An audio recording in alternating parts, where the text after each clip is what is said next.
وصینا الانسان بوالدیه. حق الله است که عبادتش بکنی، شرک به او هیچ کسی را نکنی. حق الله علی العباد ان یعبدوه ولا یشرکوا به شیئا.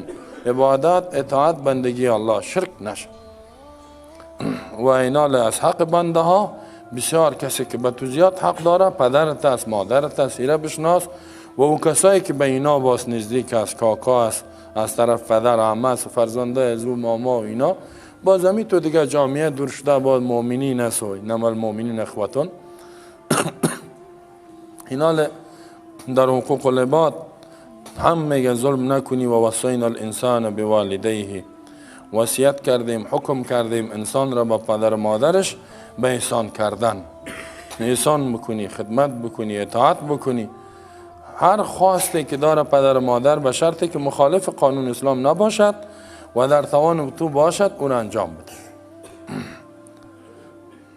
حملته امه وهنا علی وهن. مادر بسیار حقش بالاست که ایره حمل میکند از یک تکلیف و دیگر تکلیف و تکالیف بسیار شدیده را میبینه. مادر بشنه همیال قدر نافرمانی پدر مادر است. این تو یک حال است.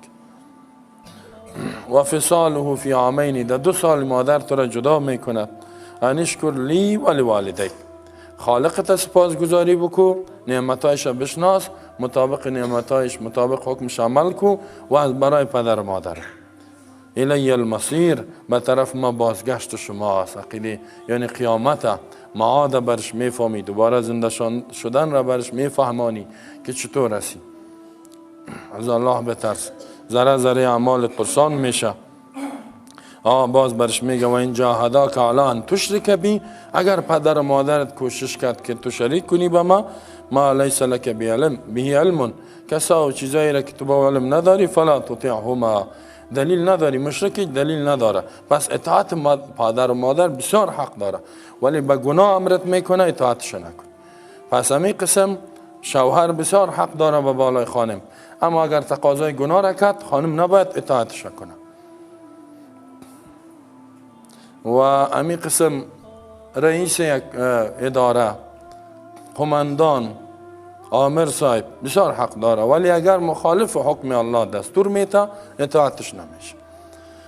شخص پرستی در اسلام نیست، الله پرستی است. فقط الله را عبادت و اطاعت میکنی. هر کسی که گپش تقاضایش موافق حکم الله است از امو اطاعت میکنی و او گپایش قبول میکنی. اینا لیا علم میخواه تو چطور بفهمی که گپ کی صحیح است و گپ کی صحیح نیست، این تقاضا صحیح است و این نیست. خو یک علم میخواه. مگر نه یک گپ میزنید میگه در فلانه جا ما شنیدیم گفتن و میگن